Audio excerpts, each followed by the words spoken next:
that to me is more powerful than any number of streams that you can have, any number of anything. You're listening to OurSpace with Matt Batisse. Welcome to OurSpace with Matt Batisse. This is a show for millennials, some Gen Z and Gen X as well, that grew up listening to emo, pop punk, and all sorts of music under the alternative umbrella. You know, the kind of stuff that got us bullied in high school for listening to it. It's a show that allows us to connect with the bands that we grew up loving and, of course, discover new music in the same spirit of MySpace. But this isn't MySpace. This is OurSpace, and OurSpace is now powered by elderemo.com. They want to do the same thing, except they want you to do it in style with a bunch of awesome t-shirts, hoodies, and more. Whether you're heading to Warped Tour or waiting for your next show, they've got you covered with early 2000s peak scene lore t-shirts, some kitty shirts, really cute one that says Stink 182, and even stuff for your furry friends, like a little bandana that says Motion Kitty Soundtrack. Plus, if you head over to elderemo.com now and use the code OurSpace, you'll get 15% off your next order. Link's going to be in the description of this episode as well. If you were to look back at emo in the 2000s and had to pick one band that you for sure knew was an emo band, who would you pick? For me, it's Hawthorne Heights. I think that even when you look at some of these bands that are playing now that maybe you would put onto your Mount Rushmore of emo bands, those bands never consider themselves emo. Some of them still don't consider themselves emo. I've been in press rooms before. I've talked to PR agents and managers where they're like, hey, by the way, let's not call this band emo. I'm like, but they wrote, yeah, I know, but like, let's not call them emo, right? And I think that's the one thing that I really appreciate about Hawthorne Heights. JT, I flat out asked him in this interview, is Hawthorne Heights an emo band? And he says yes. And we talk a whole lot about the importance of emo, why it's been so resilient, why a resurgence of emo versus any other genre. This was such an amazing chat about emo from one of the core third wave emo bands that I'm so happy and feel so fortunate that I got to have this chat and that I get to bring you this chat. Of course, we also talked about the 20-year anniversary of If Only You Were Lonely this year. I mean, that's why we came on. We did the show. He came on to talk about that tour. So make sure you go and get tickets to that tour. But also, I think we had a really important conversation about emo itself, about this record in particular, how it's aged, some of the deep cuts. Like this conversation, I'm really excited for you to hear it. So I'm going to shut up now and we're going to get into the conversation. But really quick, before we do, and I know I just did that. Yes, hate me all you want. Please remember, subscribe on YouTube right now. Do that super quick. Follow on Apple and Spotify and leave a review if you enjoyed this chat at the end of it. But now I'll shut up and let's get into the chat with JT. We are joined today by JT of Hawthorne Heights. They're celebrating 20 years of If Only You Were Lonely this year, which kind of crazy when you think it's been 20 years. And I'm sure it's crazy for us fans thinking that we've been listening to this album for 20 years. But I'm curious on your end, how does it feel for you to be celebrating 20 years of this record as the person that wrote it? It kind of feels like hitting the lottery and thinking somebody's going to take away your lottery ticket every time you wake up.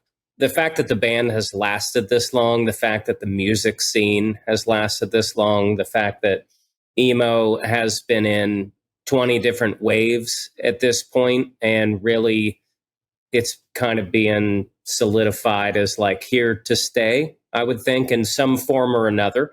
I think that it's a great counterpoint to things that are happening in popular music. You're always going to have something that you can put in your on your headphones and lay in your bedroom and feel like it can change your mind or change your life or make you feel better, that sort of thing. That's kind of what this whole scene is about. So to just be included in that and still be playing these songs 20 years later, like, you try to never diminish that, you know, because we have a lot of close acquaintances and a lot of people that have kind of faded away and went on to other aspects of their life. that never had the chance to have 20 years, like sometimes you play for them as well. You're like, man, some of my favorite bands, for some reason or another, it's not like a talent thing or anything like that, or a great song thing or a vibe thing. It's just sometimes like it didn't strike the right nerve or strike the right chord. And that, to me, like that's kind of what this modern era is about for my band and for anybody else who never thought they would have a chance. Like, we're having like kids and stuff now, and like my daughter's showing me bands that are from my era, and I'm like, we played with that band maybe one time, and I think they were around for 2 years. And why are you talking to me about this band? Because they've dug so far deeper than like, the Fall Out Boys and the My Chems and like all the forefathers, if you will. Like they're digging way deeper, way past that, which is awesome because it gives everybody a chance that maybe never had their chance. It wasn't the right time for them or something like that. It just shows you that this music has an audience, no matter how big you were at any time. Like it really shows that, and it's pretty special to me.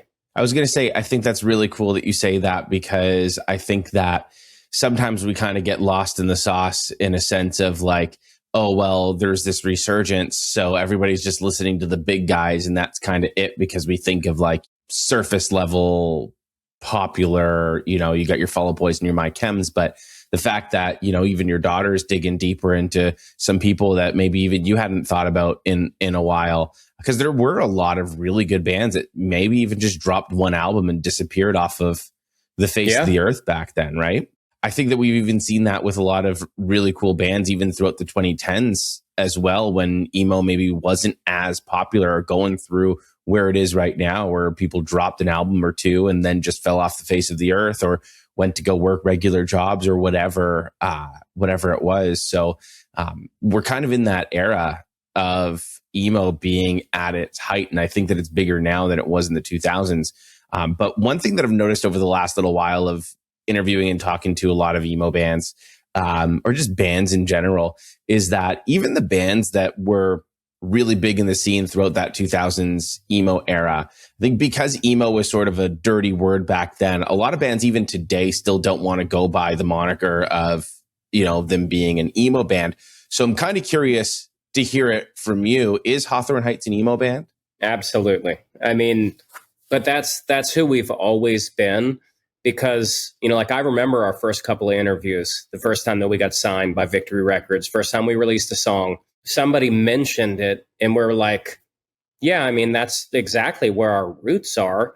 And nobody was chasing emo as a quantifiable monetary instrument, I guess, you know what I mean? It was more like, oh yeah, we grew up listening to Sunny Day Real Estate, Jimmy Eat World Clarity, The Promise Ring, Get Up Kids, like all that stuff. And then, Saves the Day found a way to make it faster and more fun. And, you move forward, stuff gets a little bit heavier, and you get a band like Poison the Well that is now they've found a way to make heavy music melodic. Mm-hmm. And like we just came up kind of in this wonderful time where like you could have a whole lot of influences, and emotional just became synonymous with like songs that were more about yourself internally.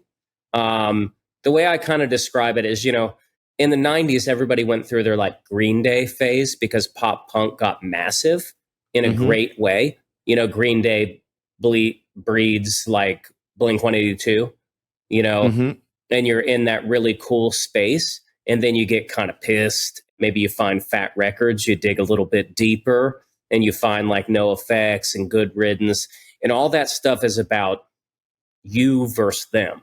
Mm-hmm. And then you find emo music, and it's like, shit, this is me versus me. Mm-hmm. This is me being conflicted with myself, not me against the world. Mm-hmm. So I think that that's kind of how it goes for a lot of people. And, some people are, I'm against the world's against me, I'm against myself at the same time. And like, it's it breeds for a nice pathway to trying to find yourself, to trying to discover what you like and what you don't like about yourself. And music can help you like through that, because we all go through those times where like you're just not quite sure who you are.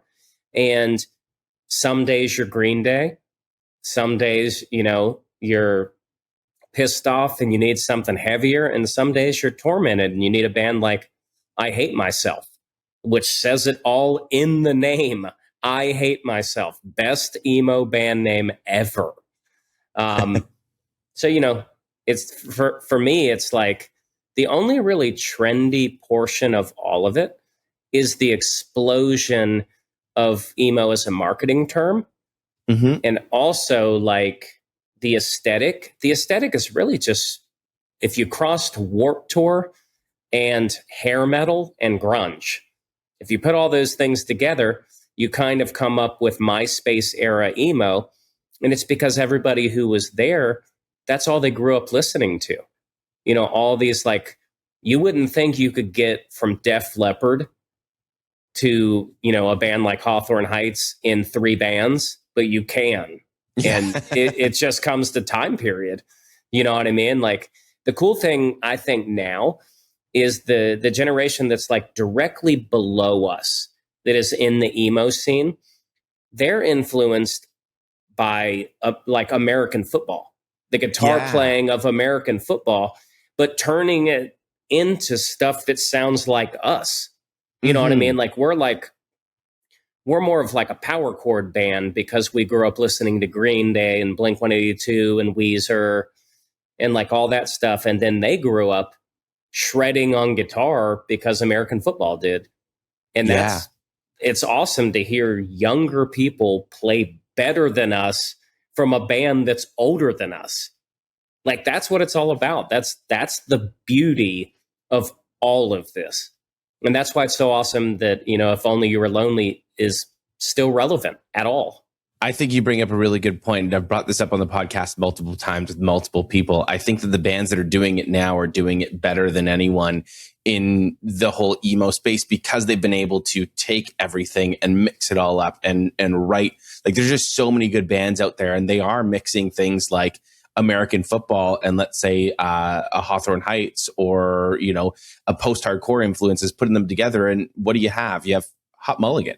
You know, and look at how well they're doing right now, right? Exactly. And I think that one of my favorite parts about Hot Mulligan is all the things that you mentioned musically. But it, at the heart of it all, it's a bunch of guys who are yearning to break out of their small town in Michigan and hit the road. And like, it's like them against everybody. You know what I mean? And they're such a great band because of that. You know, they came up in an era, it feels like they'd be so much older than they are. They just have really awesome taste is the way that I put it. You know, they're great. They're one of my favorite, whatever. I don't know what, I don't know what wave we're on, but they're after us, and whatever wave that is, I love it. And I think that they're an awesome band. Yeah, at this point, it's hard to keep track. But like, when do you think that the term emo went from being a dirty word into being something that's accepted even by the people within the scene in and of itself? I think that even went through waves, let's say. You know, so our band got signed in 2003, put out our record in 2004. So that's when we're starting to do like real interviews. People are starting to want to talk to us, you know, Alt Press, Rolling Stone, Spin, stuff like that, getting actual real looks. They're asking us those exact questions, but it's more derogatory. So are you an emo band? And, you know, it's like they're trying to feel you out, and they're just waiting for you to say something along the lines of, no, we're post-hardcore. Or no, we're, I don't know, we're dark wave. We're not emo. Like literally any name other than those 3 letters. Yeah. And we were always like, yeah, we're an emo band. Those are the bands that we love. And also, if that's what you're telling us, I think you might know more than us because we didn't set out to be anybody. You know, this is just kind of how we sound. And then you flash forward, maybe 5 years, because the music scene, the tides turn fast. You flash forward 5 years and everybody's like, we're definitely not emo. So you went from everybody wanting to be emo to then again, nobody wanting to be emo. And then you flash forward again, let's say in like post-COVID, 2020, 2021, something like that, when everybody kind of rallied around each other, when we're all like stuck at home and people can't go watch their favorite bands. We're talking to fans online more to help each other get through it, playing acoustic shows, doing whatever you can to just stay connected to the world, because it felt like all of us just needed to hold hands or hug each other some way or another. And then you're like, everybody feels good again. And I kind of attribute that really to like people moving into like maybe their early 30s, where you're 25 to 30, you're like, I got to finish college, I got to get a job, or let's start having kids, let's get married, let's leave childish things behind. Or I don't have time to go to shows because I'm working, like that sort of thing. I think your life becomes more of your own again between 30 and 35. And I think that was that magical time period where everybody in this music scene were able to grow up a little bit and take their life back a little bit and say, you know what? I can get a babysitter tonight. And me and my wife, who met going to these shows, can go have a night on the town and relive some of the most special parts of our life. So I kind of think it was that for a lot of these bands. Our fans got to get unbusy again for a little bit, or they started to be able to like treat themselves a little bit more. Maybe they're not reliant on, their parents' money anymore or something like that. Like they're buying their own concert tickets, they're earning their money, and they can spend it on whatever they want, and they're ready to have fun again. So I think that's kind of what it is. And, then you have culture movers as well at the same time that kind of snaps it back into place, with like When We Were Young, and then, Warped Tour coming back, like all of these things. These are things that like kick up the dust again.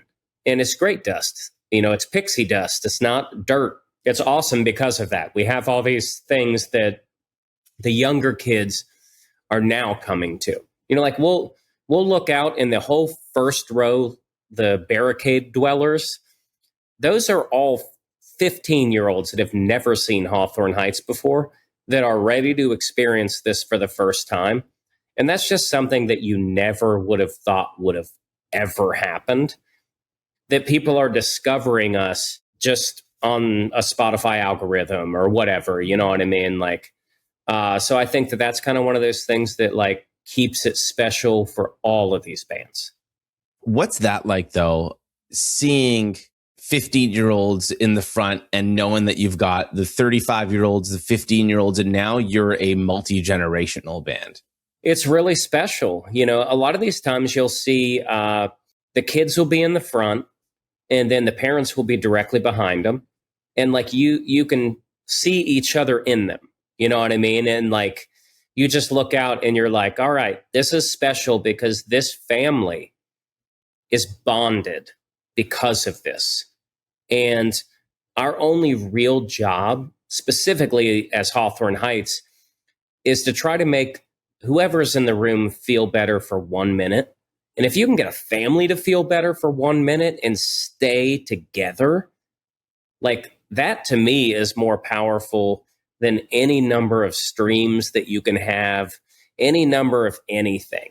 Like it really is just being able to keep people together for one moment, to be able to keep them feeling good and to be able to take their mind off of everything else in the world, to have them right there, to lock eyes with, somebody's mom or dad that are like beaming at their kids, like just watching them sing along to these songs that they also like, it's a moment. And like, to be honest with you, like we're a band that's like done this entire career, like stone cold sober, probably to a fault. You know what I mean? Like when I'm looking out lucid. I'm looking out and I know what I'm looking at. And sometimes those moments are just too big and too magical. You get lost in it. You're like, these people are all singing these songs that are 20 years old now, and they're singing them with their kids.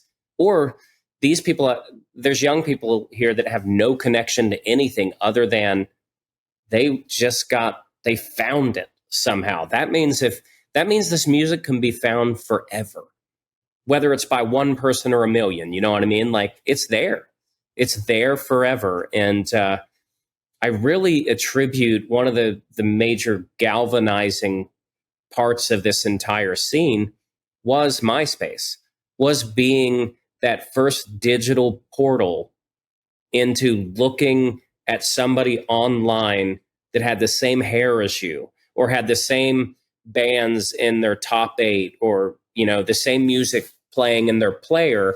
You're like, oh, this person's really cool, but they're from Seattle.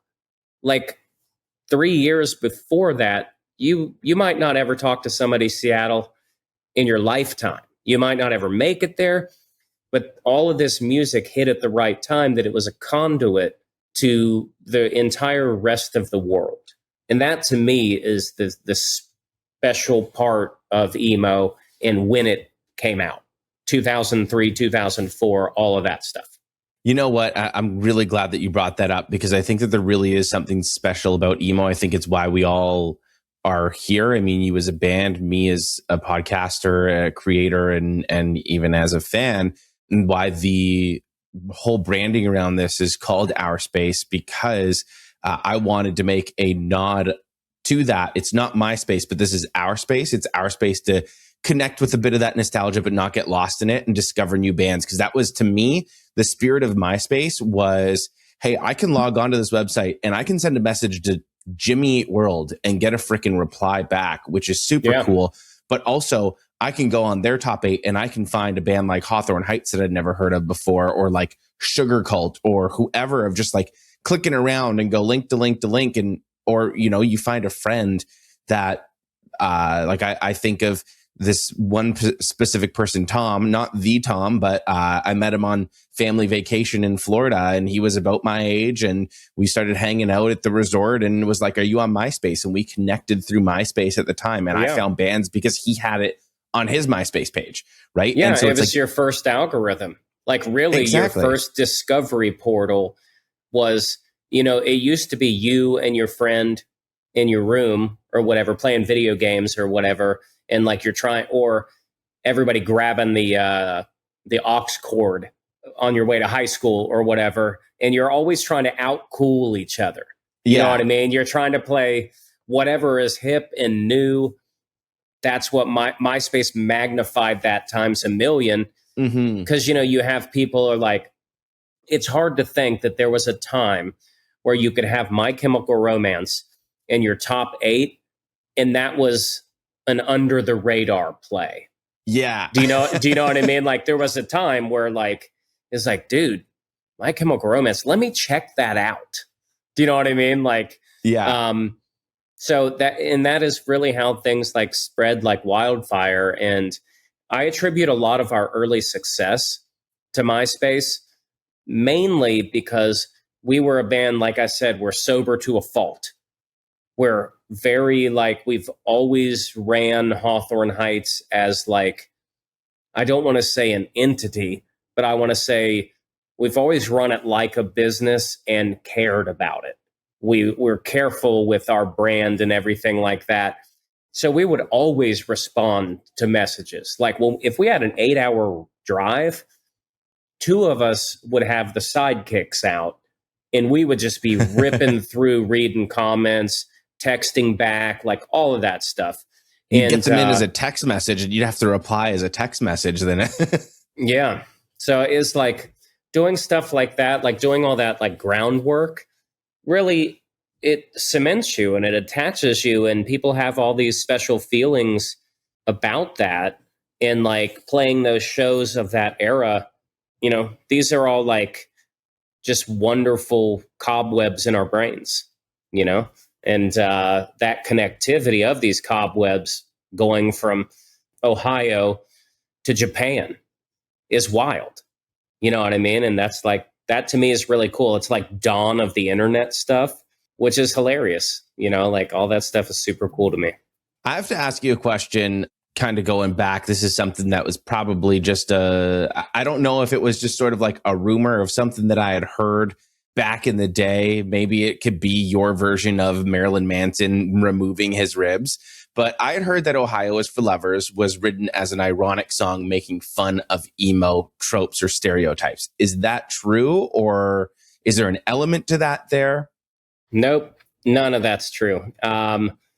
We were never a poke fun of the yourself sort of band or poke fun of the genre, because the genre didn't really exist in that time period. Mm-hmm. You know what I mean? Like, tortured people were just tortured people. So like I wouldn't have had the foresight to be like poking fun at like I Hate Myself or Embrace or something like that. Like, I love those bands too much that I'm trying to like be near them and be connected to them, and you know, they're heroes and influences and stuff like that. So really just the lyrics to that song are me coming up with hyperbole, me coming up with like, you know, when you just throw your hands up to the sky and be like, fuck this, I quit. You don't actually quit, but you say you quit. So it's more like, you know, I was kind of getting just absolutely punished in the studio for not having lyrics to this final song, you know, because we didn't care about it. It was just instruments. It was just, you know, like there was no Ohio's for Lovers. It was just chords and stuff like that.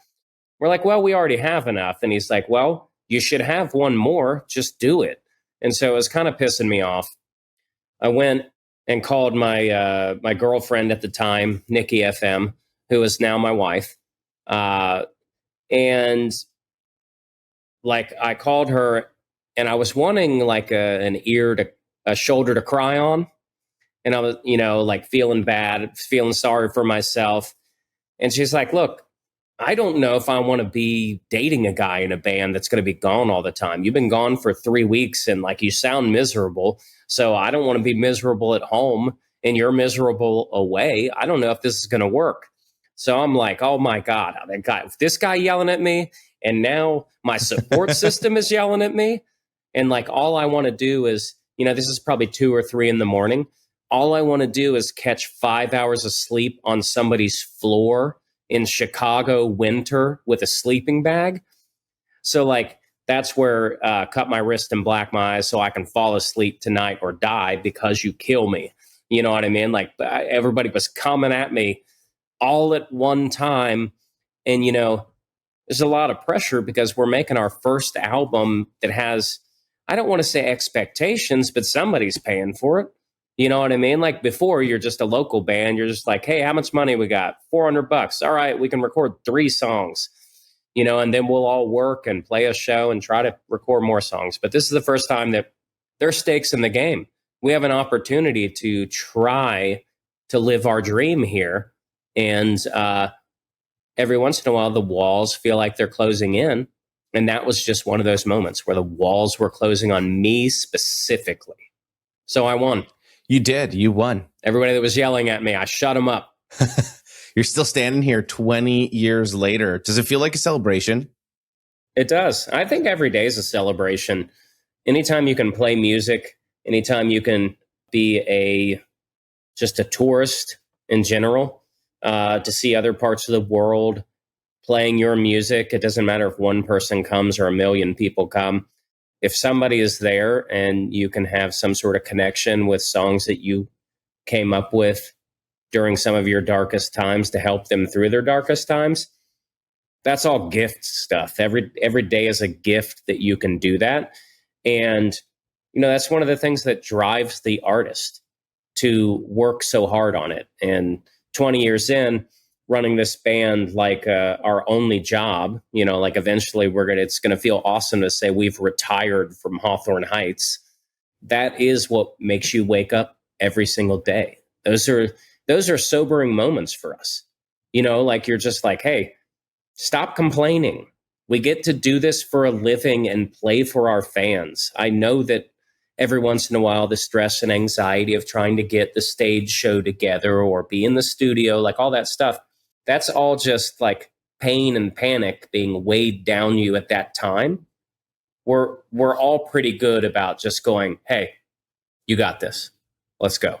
That's like the work part. If you had a regular job, you would hate those parts of the job that you would, have to 100%. Go through anyways. Yeah. And that's kind of how we've always viewed it. We work this band. When we're on tour, you're working 24 hours a day. You might get 6 hours off to sleep, but you're working.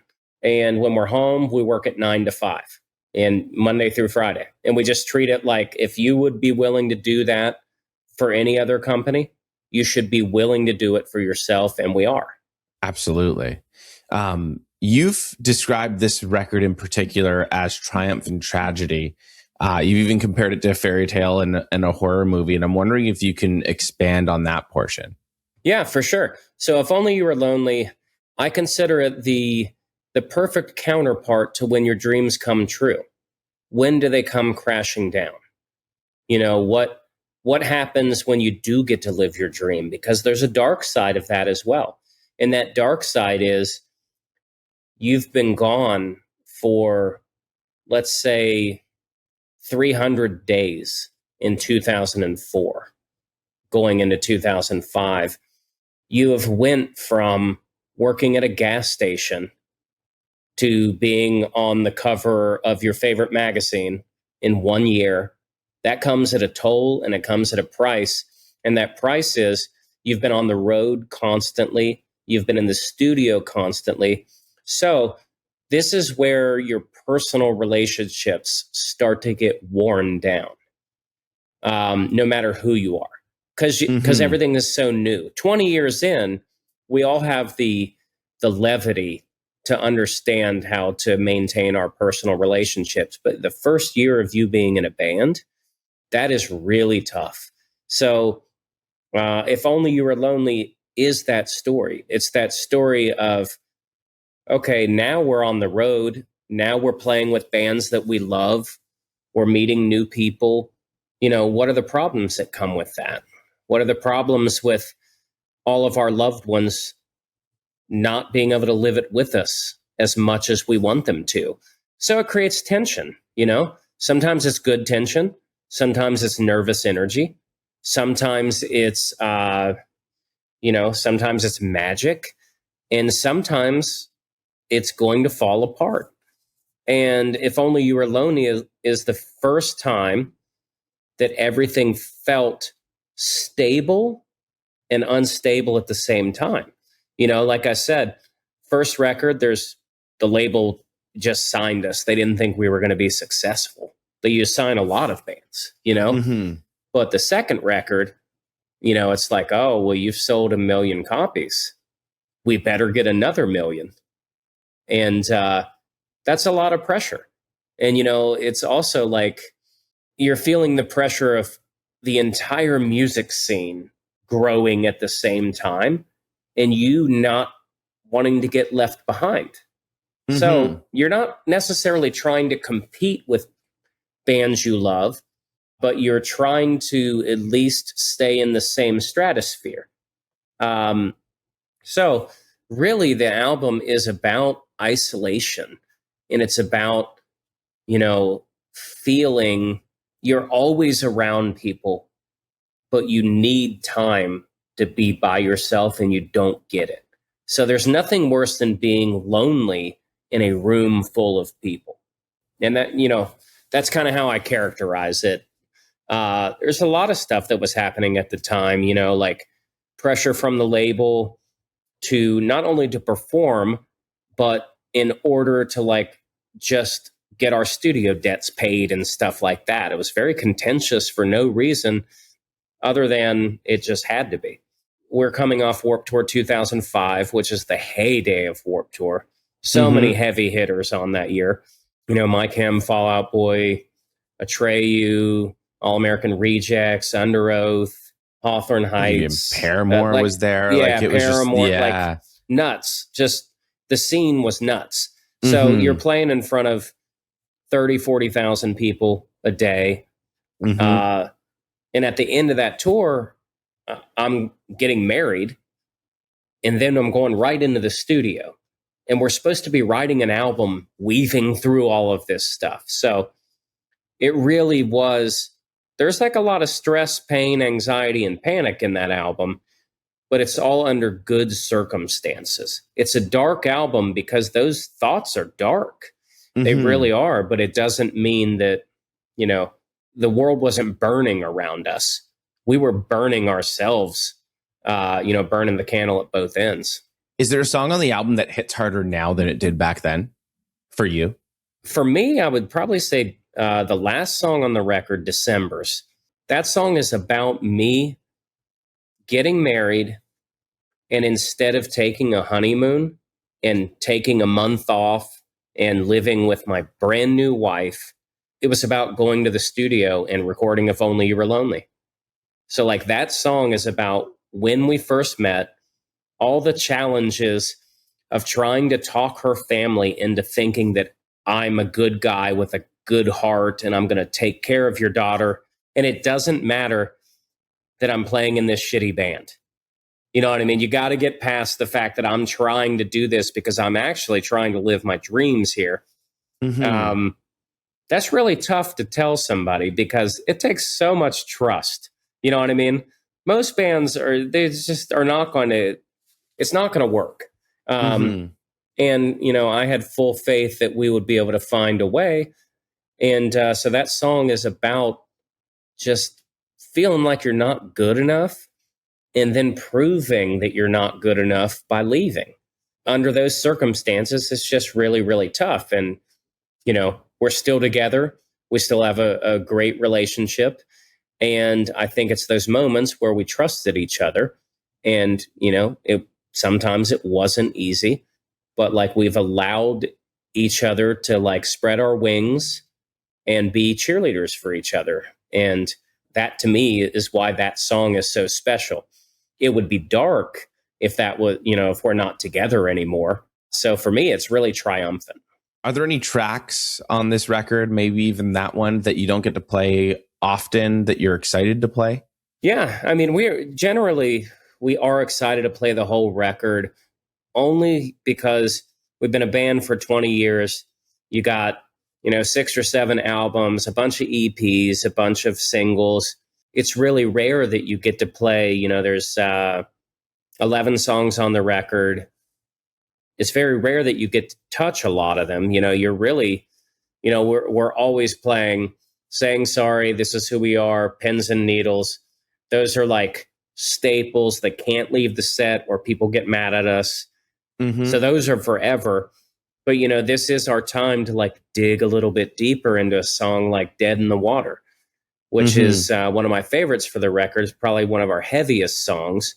And truthfully, the reason that we don't really play it unless we're doing anniversaries is only because it's tuned down a full step and we don't bring additional guitars out with us. So now with modern technology, we can start playing it and just use a tune pedal and it'll pitch shift it up or down for us if we need it to. For the past 10 years, that technology hasn't been available. And, we're a band that's not going to bring an additional guitar out for one song, and transposing it will make me sound like a Muppet because my voice is already so high. I don't need to go higher. So that song is always a song that we've really enjoyed. That is one of those ones that's kind of horror movie themed to a degree. For me, that song, I wrote that song when I was watching Nightmare on Elm Street 3 Dream Warriors, which is one of my favorite movies. Dokken on the soundtrack, back to the hair metal. It's just about those times where you can't sleep and everybody's out to get you. And, all you can do is lock your door, put your head under the covers and try to fall asleep. And, that's kind of where it was for me at the time. Looking back now, it's been 20 years on this record, but, as a band, you guys have been doing it for longer. What do you think the band's legacy is going to be, and what do you hope it is? I hope that the legacy of the band is that we've always been fan first, and that we've always tried to be careful stewards of the scene that we exist in, which is always having a great time when we're playing things like Warped Tour. That's never a chore for us. And doing things like the Emo's Not Dead cruise, that's never a chore for us. Those are wonderful moments. Those are culmination of the entire music scene getting together for one greater purpose. And that's to all feel better at that location at that time. So I think our legacy is really being some of the guys who weren't afraid to roll their sleeves up and work during hard times. Like whatever that is, starting a music festival when there wasn't really a lot going on out there. When we were young, got canceled on the windy day, getting to the Strat and try to get as many people as we could to put on a free show for them, no questions asked, just to do it. I think everything like that, because we come from like a staunchly DIY background and we still do it the exact same way. Luckily the basements have grown, but if you can play a show in a basement, you can play a show at Madison Square Garden. So we've always maintained that, and we're happy to play either. And, you brought up the Emo's Not Dead cruise and When We Were Young. And I think that when you have so many of these festivals and such a big celebration of the music and of the scene, I do think it's an excellent thing, because you brought up a good point. It feels like we're all there to forget about all the craziness that's going on in the world for a weekend and just enjoy what's in front of us and whatnot. But also when you have so many festivals and cruises and things like that, it sort of feels like we're at the peak right now of, and there are some cynicisms of it's just nostalgia and yada, yada, yada, it needs to die. But I think we're sort of at that peak right now where everyone's really, really into it. Don't know how long that's going to last. It kind of everything kind of comes in phases. I think we've seen, even 80s hair metal has come back. It was huge, in the, let's say the 2000s. And then it kind of goes away and comes back, and it goes through cycles. I'm curious where you feel the genre and the celebration of it all, because it's the way that I like to look at it, is going to go within the next 5 years. Do you feel like we're at the peak? Do you feel like it's going to get bigger? I mean, you're in it, and you see the fans' reactions and you see the crowds and all of that. So where do you think the scene is going to go right now with all of these festivals and celebrations? Yeah, I mean, it's a good question. And I think that the cynical side of you wants to say the bottom's got to fall out at some point. Where's the parachute? We're going to have to jump, we're going to have to walk the plank eventually. But I don't really look at it that way. I look at it like maybe things shift and maybe things change. And maybe, there's not 80,000 people there anymore. Maybe there's 500 in clubs. And then maybe there's like one or two festivals. And because everybody, they all have a different appetite.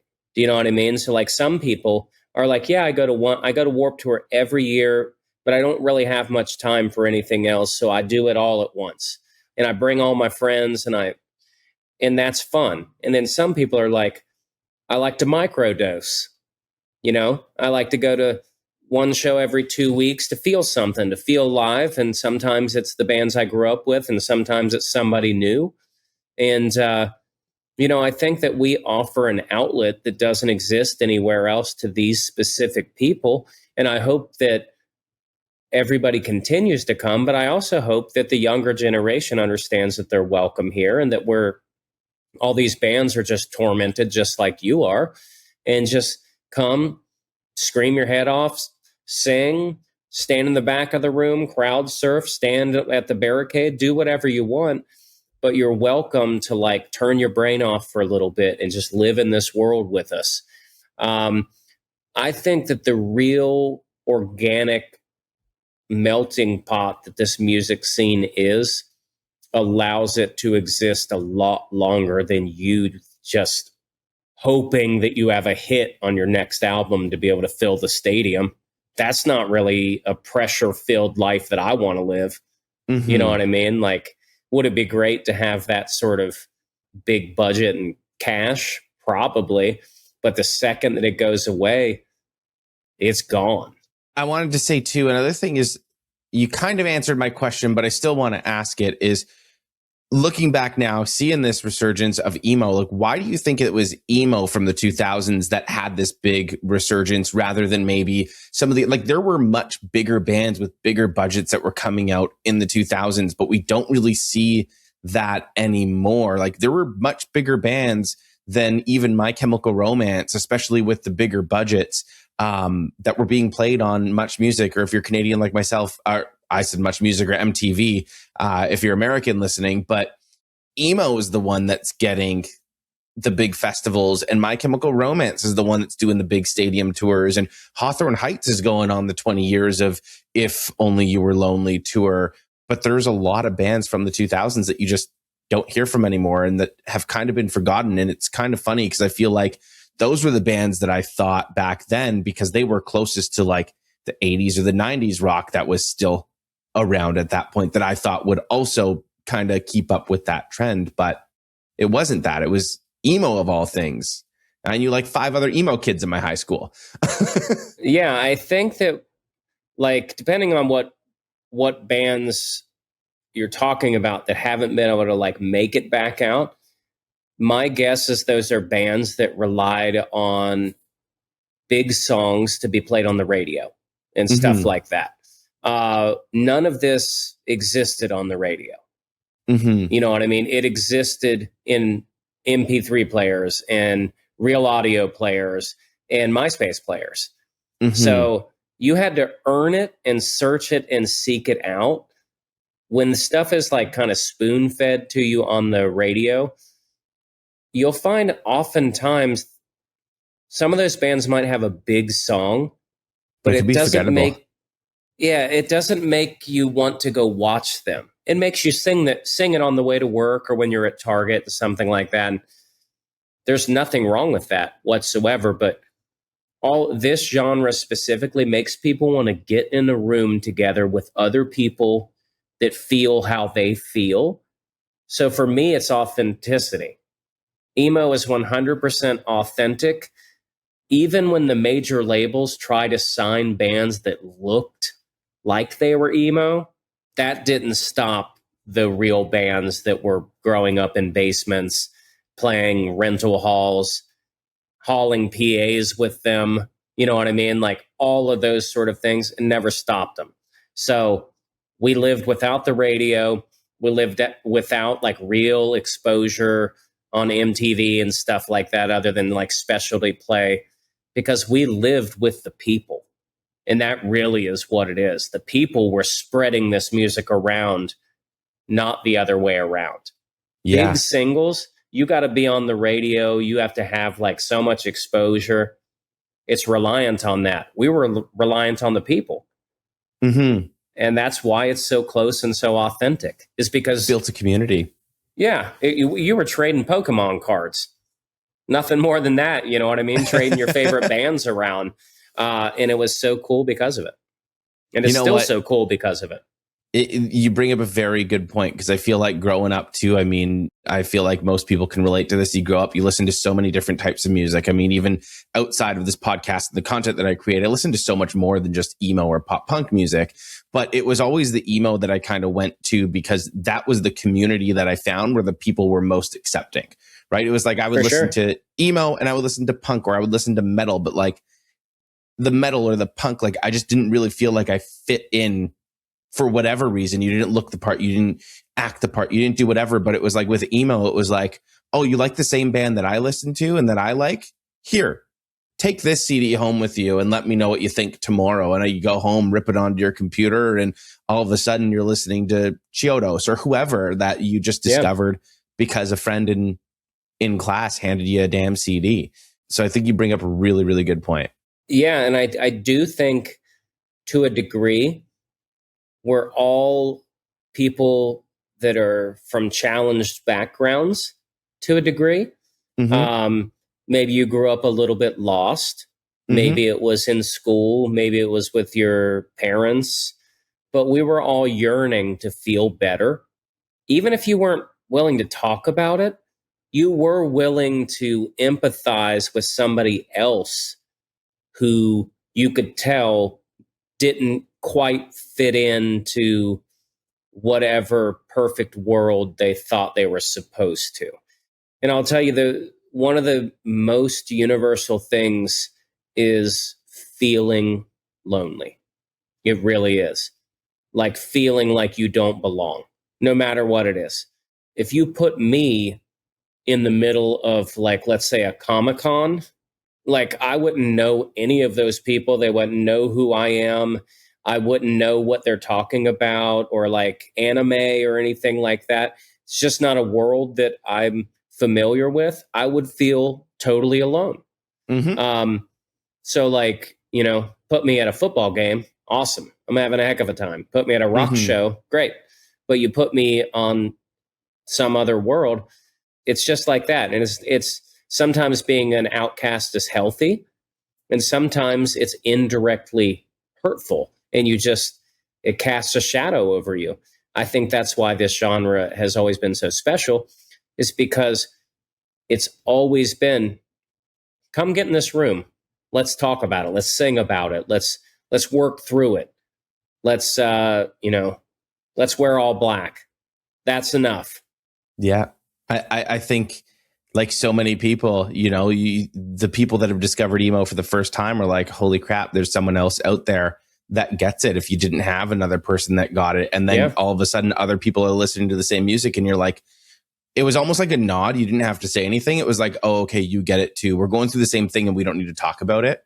And I remember how important it was for me, people that I grew up around as well, that, like, even when it comes to gatekeeping or sharing music, I mean, that's what I love doing, because I know how much it helped me at a time that, and it still does help me at times that I need it, that, like, you want to share that. Like, if I can share something that helps someone, and if it's just a CD, then that is definitely, something that I want to do, and that I think is really, really special. I feel like this is a good transition to the last song for the podcast, but I do have one fun question that I want to ask as well. What Hawthorne Heights song makes the best MSN or aim away message? I mean, that's got to be Ohio's for Lovers. It has to be. Just the first notes of the song. Like, the second that you play that, people know exactly what's going down. And they also know, like, all right, this person gets it.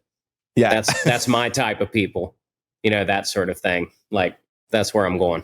Back into the whole point of OurSpace and recommending music. Like I mentioned, OurSpace is a nod to MySpace because we connect with the bands that we love, but also continue to grow the scene and discover new music. One question I ask every single guest is to name an underrated or up and coming artist that you're listening to right now that you think more people should check out. Now, I don't know if they're underrated, but let's go with a newer quote unquote emo band. I would say Anxious. Oh, hell yeah. There's a band, like I feel dumb saying you should check out Anxious. They could be, to most people, bigger than Hawthorne Heights if you're younger, but that is a band that I think fits in well with all of this, and are doing something that is their own at the same time. So I think that they're super cool. I think a band like Bike Routes is a band that should get a little bit more recognition, and I think that he is. But anything in that world where it's just a little bit left of center, that's kind of where I like to live. I think those are great suggestions. And I think for anyone listening, they're great suggestions to go and check out as well. I mean, I know Anxious to someone like you or I might be like, oh, well, duh, they're obviously one of the, solid up and coming artists, or, they're doing a great job right now. But I mean, I still get messages on Instagram today being like, hey, dude, I found Hot Mulligan because of you. And I'm like, really? Like, because they're, that's 100% the biggest true. emo band. Yeah, but that's kind of how it is. Like, some people just scratch the surface, and, that surface might be My Chemical Romance, who's doing arena tours. Comparatively, a band like Hot Mulligan or Anxious, because it's not mainstream. You know what I mean? So, Yeah, you can always turn somebody on to anything. Like Movements, they're one of the best bands to be even considered in this genre. And it doesn't matter when they came out. And it doesn't matter how many people like them. More people should be listening to Movements because they offer everything that you want. They offer like screaming, singing, but authentically powerful versions of all of that stuff. I think across generations, like, oh, hell yeah. And Free Throw is actually going to be on the show in a few weeks. It's already recorded, but we're timing that closer to the release of their album. So this one will be out first. So if you're watching this on YouTube or listening on Apple or Spotify, make sure that you keep an eye out for the Free Throw episode because that one is a fantastic one as well. Nice. So JT, I do appreciate you taking the time to chat emo with me today. And if you are watching this on YouTube or once again listening, remember Hawthorne Heights celebrating 20 years of If Only You Were Lonely. Go and get your tickets. Check out this tour. This might be one of the only chances you get to hear some of these deep cuts on this record, which I think is also really cool about a lot of bands doing full album plays these days, because there's nothing worse than going to see your favorite band and then there's a deep cut that is your favorite song and you don't get to hear it. So this might be that chance. If one of your favorite songs is a deep cut from this record, go and check it out. And remember to, of course, subscribe to the channel and leave a review if you enjoyed this chat. And JT, once again, I can't thank you enough for sitting down and having this chat with me. Of course, Matt. Thank you so much for having me on the show. But more importantly, thank you for, I guess, helping be a historian. You know what I mean? Helping like keep all of these bands and this genre alive by just positively talking about music, no matter what era it's from. I think that is like, you guys are the museums. You know what I mean? You got to hang us up every once in a while. Dust us off. I've never been called a historian before, but I'm taking it as a major compliment. Absolutely, man. You do that. Of course. Thank you for listening to OurSpace with Matt Batiste. If you enjoyed yourself, please support the show by subscribing and leaving a review.